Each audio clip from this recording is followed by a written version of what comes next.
Hi, this is Dream Chaser Joel Quass, and you're listening to Chasing Dreams with Amy J.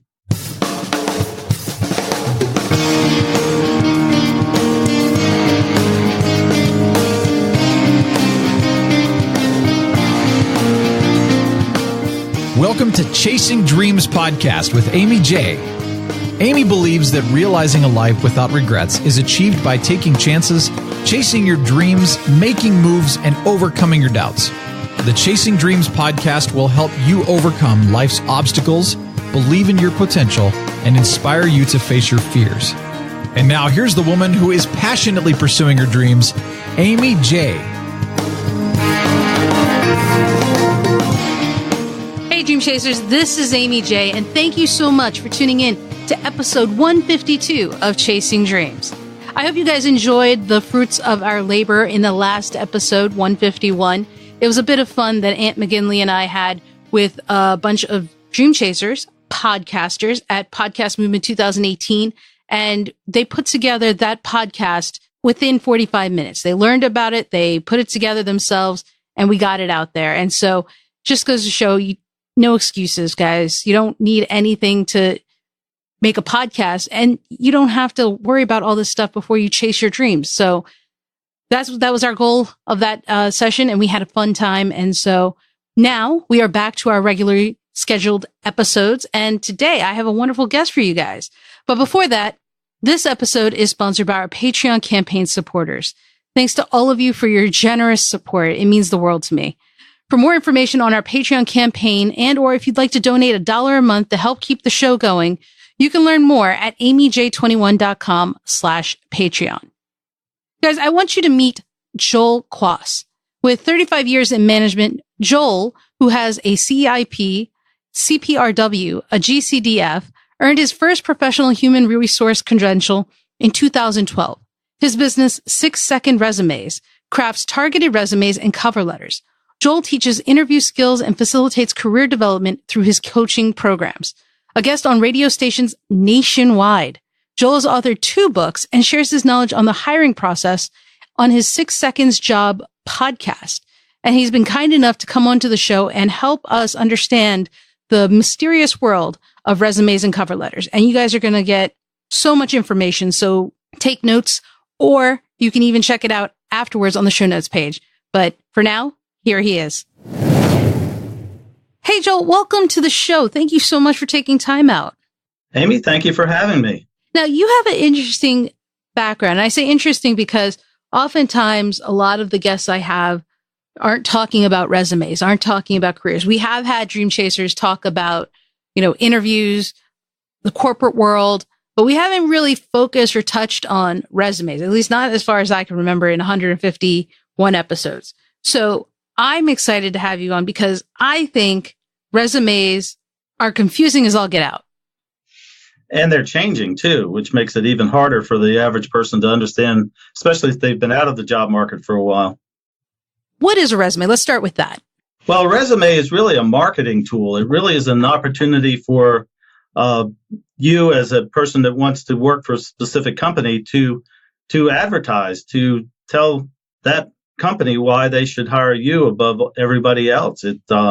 It really, and a lot of things, I've written blog posts in the past, and I've talked to people one-on-one. And one of the things that I find is that a lot of people don't understand that it's not about them.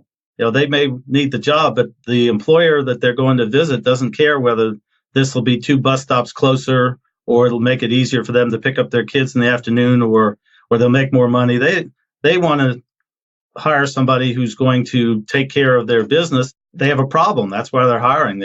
Somebody quits, they're expanding. They need somebody who's an expert in this particular area, and that's what their focus is. In that sense, and that's why the resume is so powerful, because it becomes a marketing tool that allows you to convey to the reader why you are in sync with the company and why your values match theirs and why your focus matches theirs, and it shows specifically how you can solve their problem.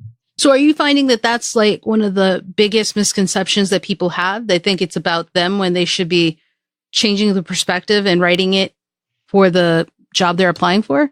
Well, they don't really. Unfortunately, we don't teach this in school, and even at the college level, there's not a whole lot of emphasis on this. Yes, there are career centers, and there are. I mean, now with the internet, you can get a template for just about any resume for any field, and people have landed jobs with those. But what the element that they miss is how it's perceived by the person reading it. And one of the reasons why my business is called 6-Second Resumes is because there was a study done by the Ladders, and they talked to and put electrodes actually on the heads of recruiters and HR professionals and handed them stacks of resumes and had them read them. And what they found was that the eyes went back and forth on the top third of the page and then kind of scanned down a little bit further occasionally. And in 6 seconds, they had an idea whether this was worth looking at further or whether they tossed it in the pile and went on to the next one. And so it's really important that everybody understands how to write that resume, even if you do it on a template, so that you convey the right information up front where they'll see it.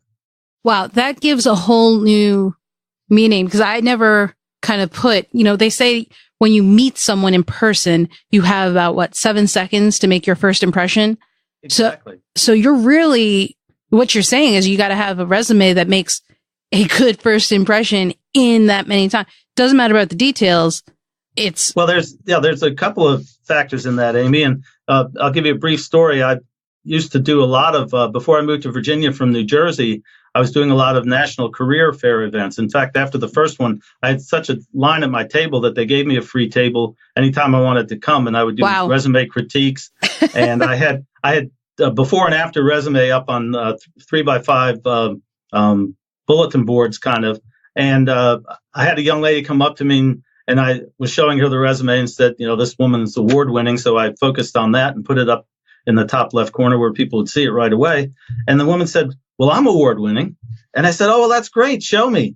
And she had a 2-page resume that was typed in such small font that even the person with 20/20 vision needed reading glasses to see what because she tried to put her entire life story on these 2 pages. And at the bottom of the second page, she finally found it after 4.5 minutes. She finally found where she had won an award for something.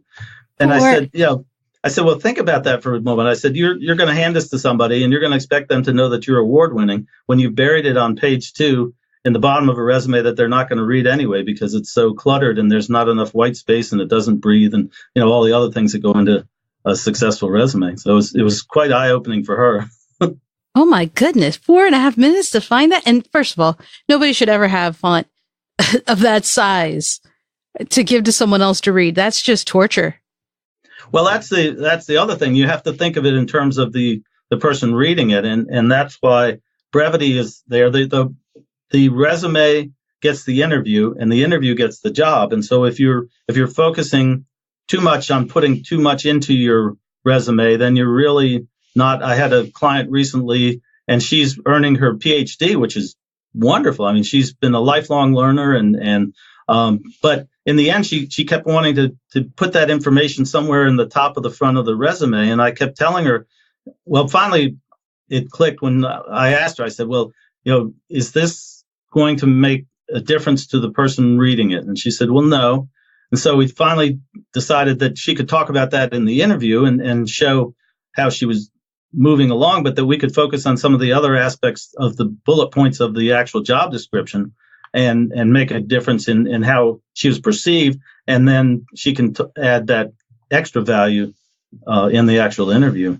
I got to say, that's the hard part. That is difficult when you have so many things going on in your life, things that are important to you, and you just want to show off that first thing that's very important. To have someone say, hey, let's put this in the back pocket for now and pull it out when it's important.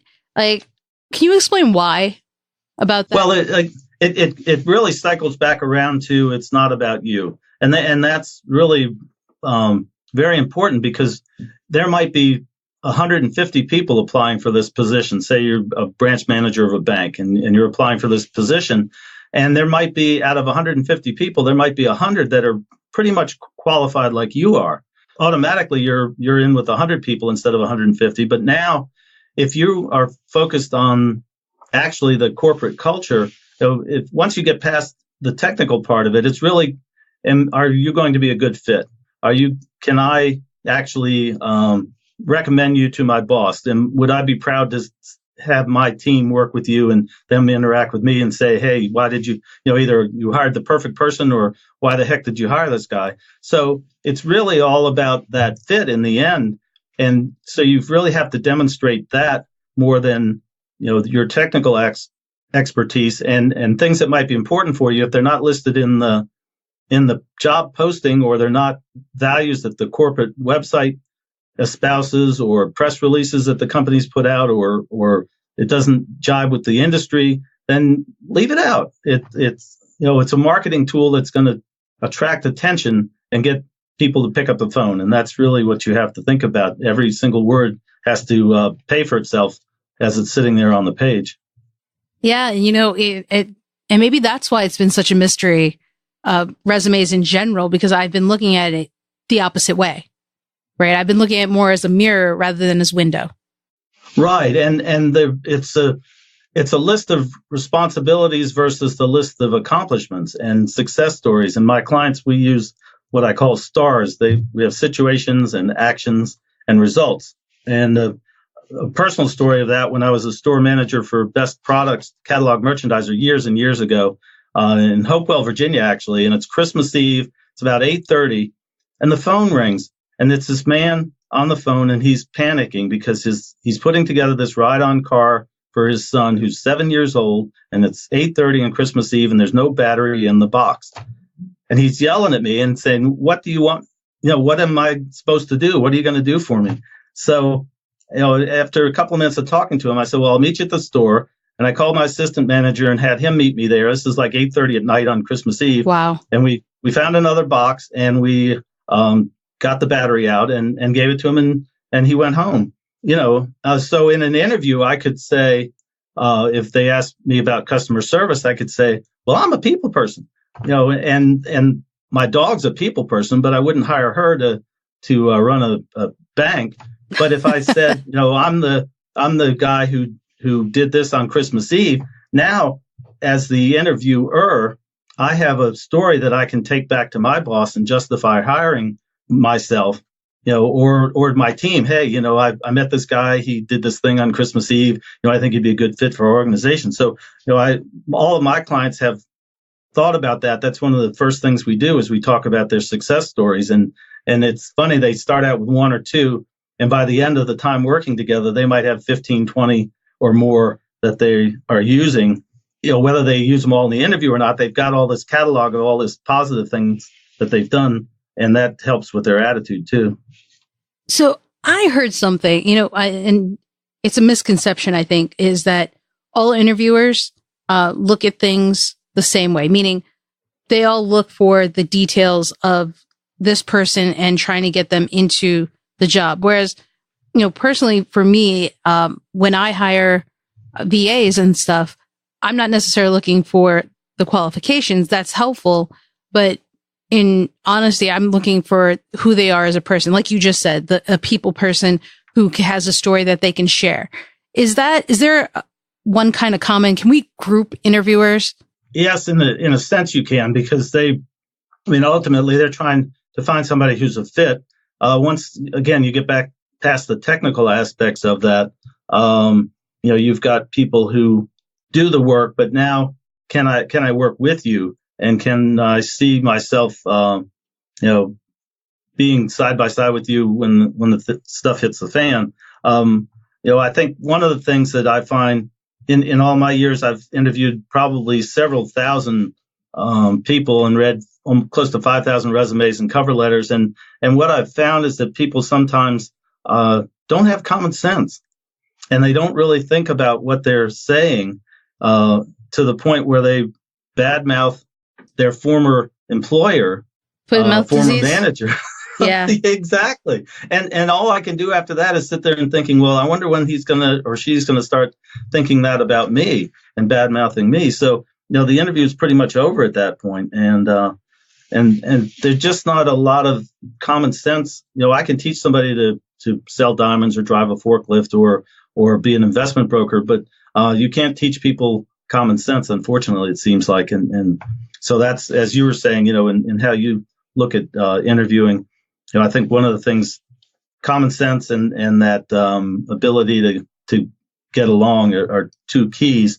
The sad part is that some of the people you might interview with don't really have a lot of experience in interviews, depending on the company, a lot of small, mid-sized businesses. So I also encourage my clients to make sure that they have a plan, and we've mapped it out ahead of time, what they want to get across, what skills that they feel would solve the problem of the person that they're interviewing with, and then have questions for the person that's doing the interviewing too. So that can be really embarrassing. You get to the end of the interview, and it seems like it's going pretty well, and you say, well, do you have any questions? And they say, no, you really covered it. And it's just, I make sure that my clients have at least two questions that they've put together before they even go for the interview. And the other thing I do is I have them ask permission to take notes so that they write down at least two more questions during the interview. Now they've got 4 questions to start with, so they're definitely showing their interest and they can interact with the hiring manager. So I do have more questions about resumes, but since you brought up interviews and common sense, so if a question comes up, right, and they haven't had a positive experience at their last place, I agree, should not badmouth. However, does that mean they shouldn't talk about it? Is there a tactful way to do it? Like, what do you do in that situation? I typically talk about those as kind of red flags. Ideally, you would know ahead of time if there were situations like that where there might be a question. Maybe you were out of the workforce for a while because of something. You were taking care of an ailing aunt, or whatever the situation was.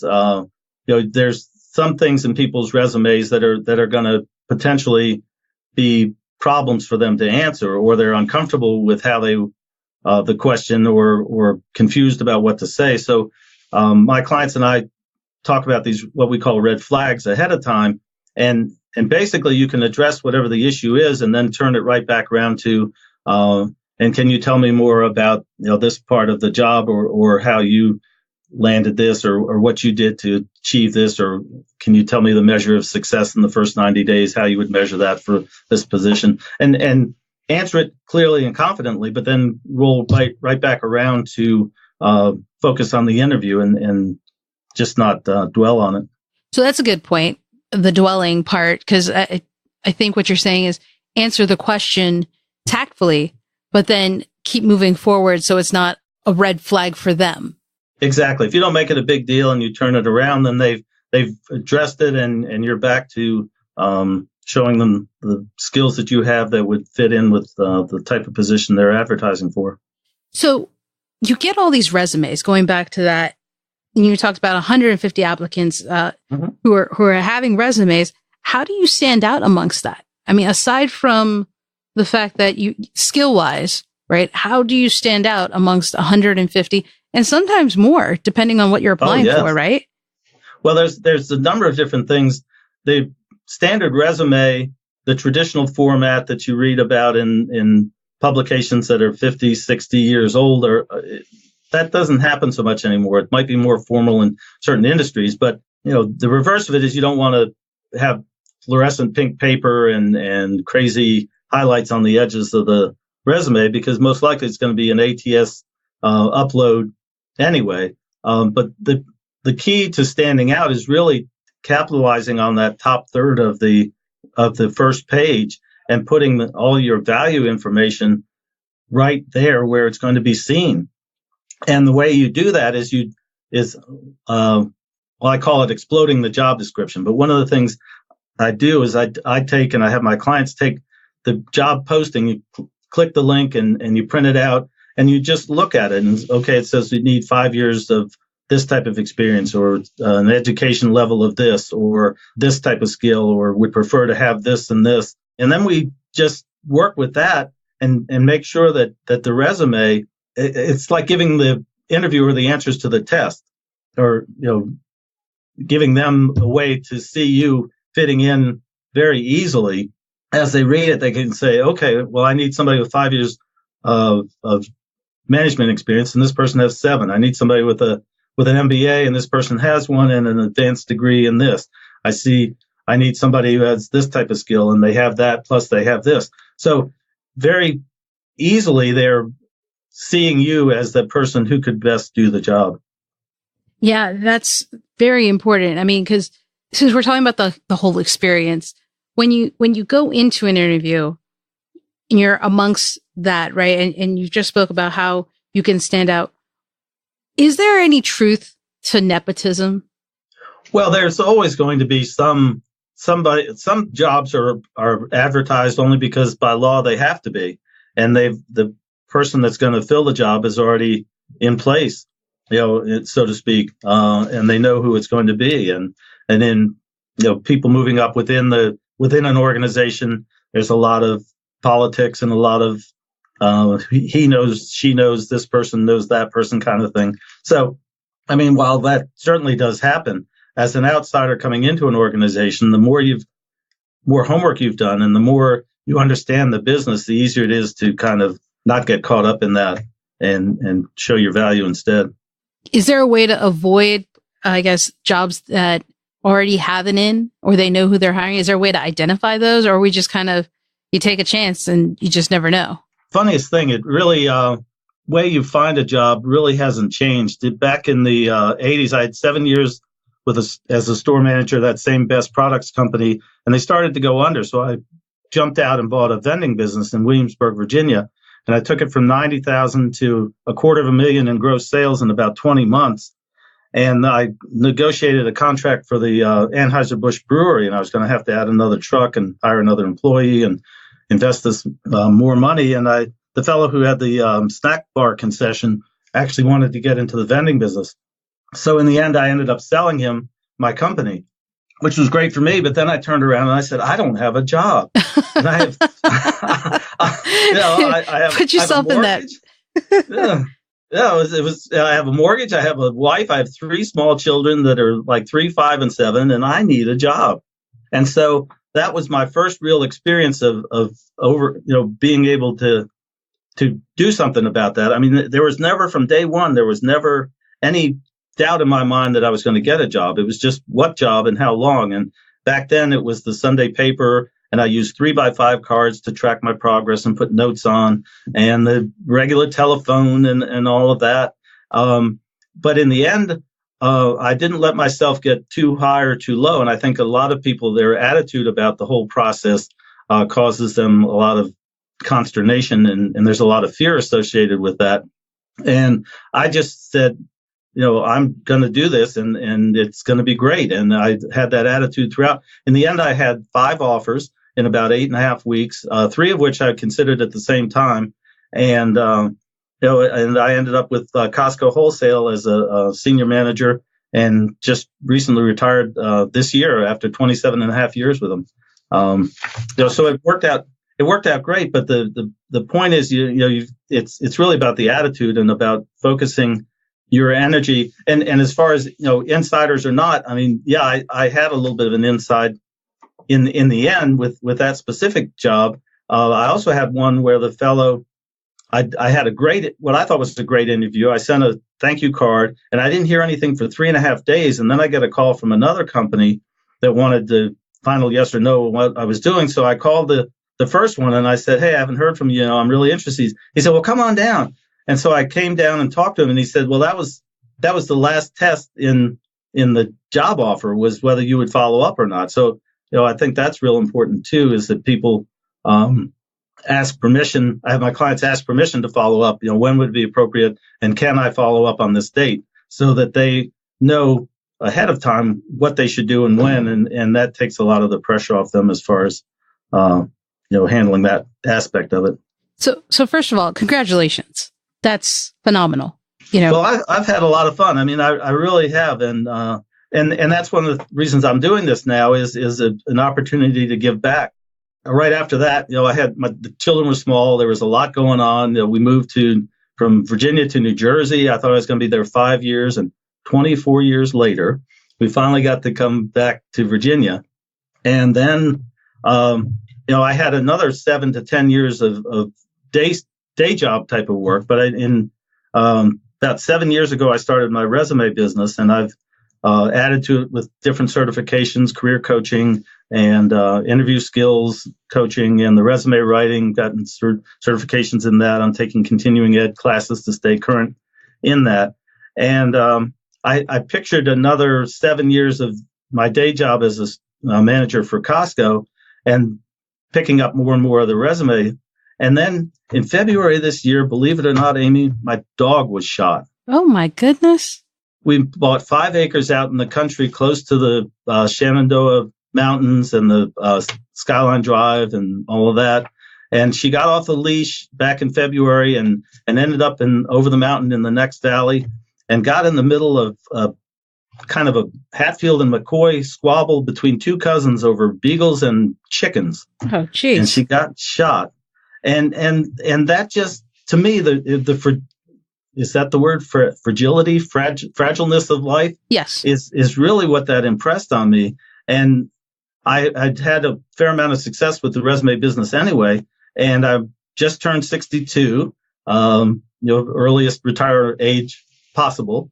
And I said, well, the heck with it. You never know what's going to happen. And so I have retired and put all my efforts into this now. And I couldn't be happier. It's just the greatest thing. And my dog's good. She's okay now. I was waiting for this. I was going to ask you. She's okay. She was in the hospital for almost 10 days in emergency clinic in Charlottesville. And they had to operate on her. There were 10 holes in her small intestine. And it was just touch and go for quite a while. Well, I'm glad we're getting to hear ready that. To take her home, and we're picking her up on Friday afternoon, and the vets are all telling us what to do, and we open the door to leave, and they're sitting in the waiting room. This woman says, we'll do anything for our animals, won't we? And I turn around and look, and it's Sissy Spacek is sitting right there. And she engaged us, and my wife was going crazy. We must have spent 15 minutes talking to her about her animal and life and things. And my dog couldn't care less. She just wanted to go home. But but it just really, again, the life is so short and there's so much that we can do.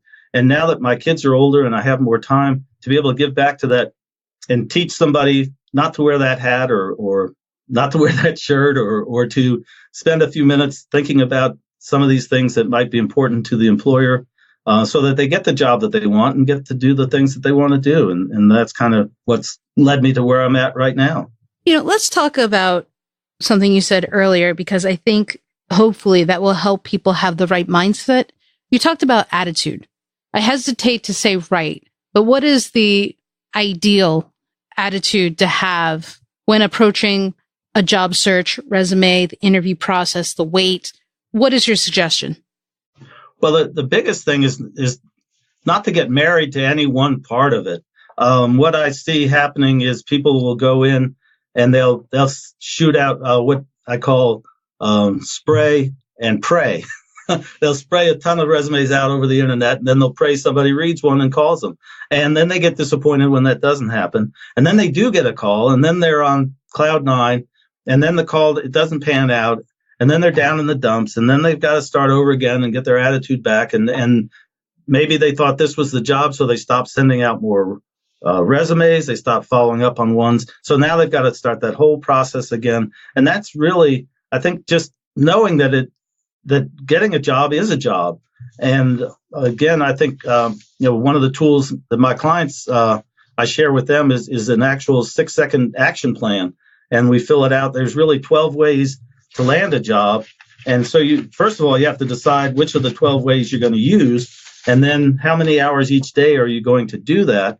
And on top of that, how much time are you going to give yourself, your personal life, your family, your friends, and so that you're not always feeling like you should be doing something other than what you're doing. If you have and most people don't have a written plan. When they come to me for a resume, they're really, they're thinking they're, halfway to their new job, and they really haven't thought about the first 2 things, which is the attitude we're talking about and the, overcoming that fear and just controlling it. And then second, they don't have a plan. They have a kind of a vague idea of what they'd like. I mean, their plan is, I want a job, any job now, as opposed to, I'd like to be a conductor on Amtrak on the Northeast Rail Line within 6 months and live in Maryland.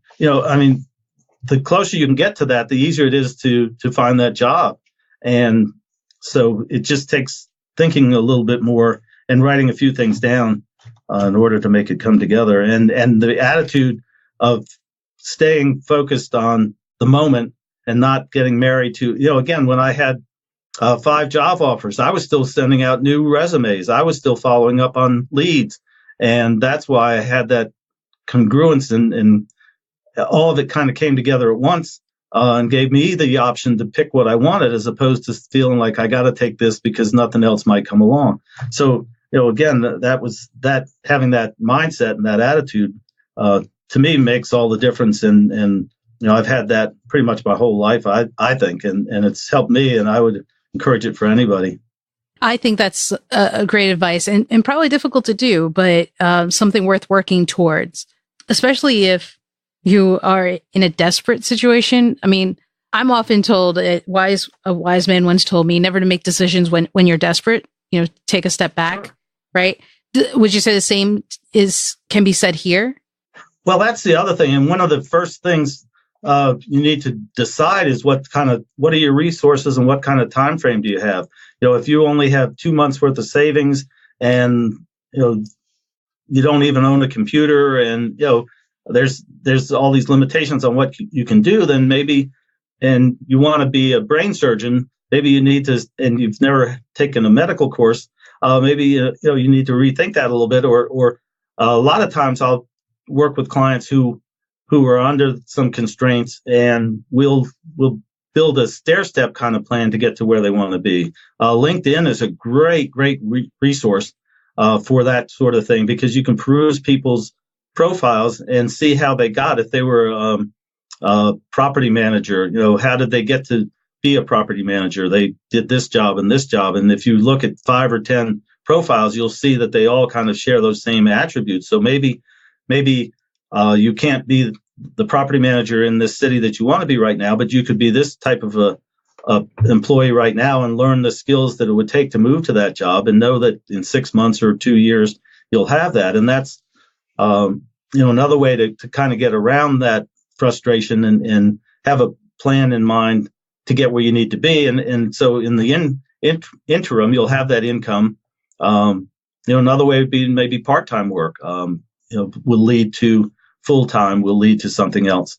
Those are some great alternate suggestions. And honestly, I don't think people think about that. They're so focused on the final goal, the final prize, that they don't realize, hey, maybe I need to take the longer route to get there. Exactly. And that's not always easy. And there have been steps in my career, and I'm sure with most people, where they've taken a step back. With Best Products, I started out, I went right through within a year. I was hired as a sporting goods manager, and 2 weeks later, the district manager came by for a visit, and I introduced myself for the first time. He said, "Well, where do you see yourself in a year?" And I said, "Well, in a year, I'm going to have your job." And it was funny because a year later, we're sitting in a restaurant in Hopewell, and he's offering me the store manager's position, and he reminded me about that. And he said, "Well, in a year, you almost got my job." He said, "You got pretty darn close.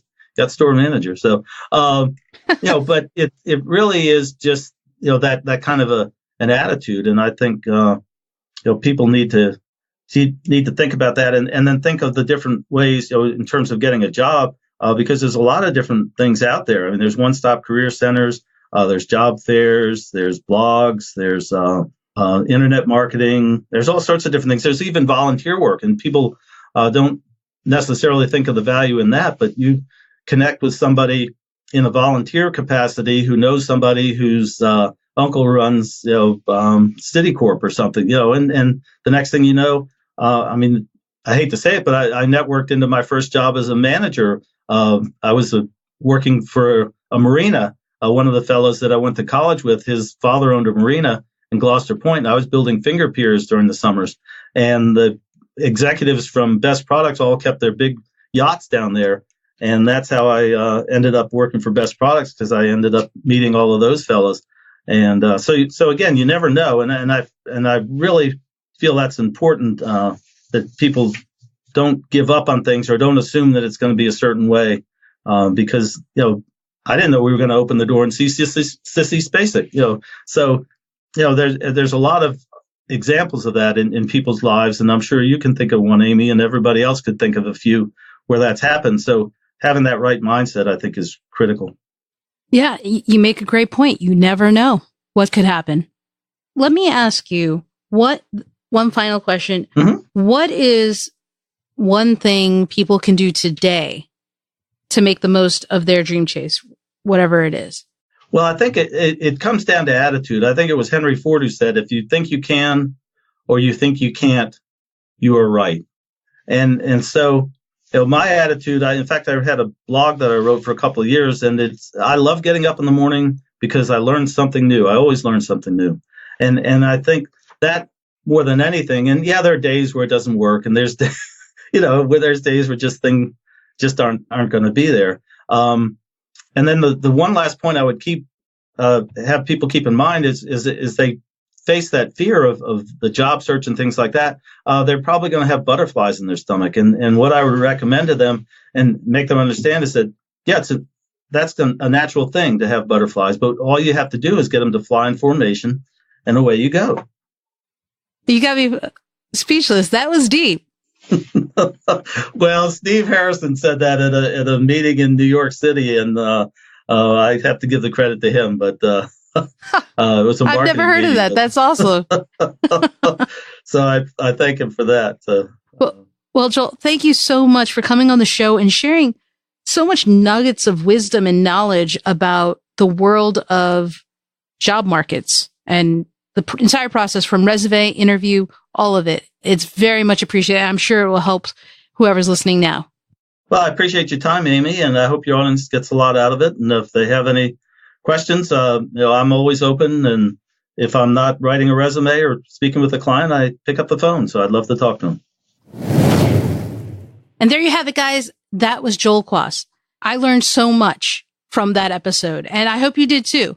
You guys can catch up with the episode by re-listening to it or finding all of the links and notes we mentioned on the show notes page over at amyj21.com/episode 152. That's episode 152. All right, Dream Chasers, until next time, keep chasing. Thank you so much for listening to Chasing Dreams. Amy would love to connect with you and hear all about your pursuit of chasing your dreams.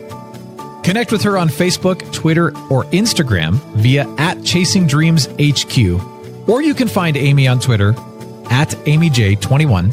That's AIMEEJ21. Be sure to visit headquarters over at ChasingDreamsHQ.com for more inspiration, motivation, and resources to help with your own dream chase. We hope you'll join Amy next week, and until then, keep chasing.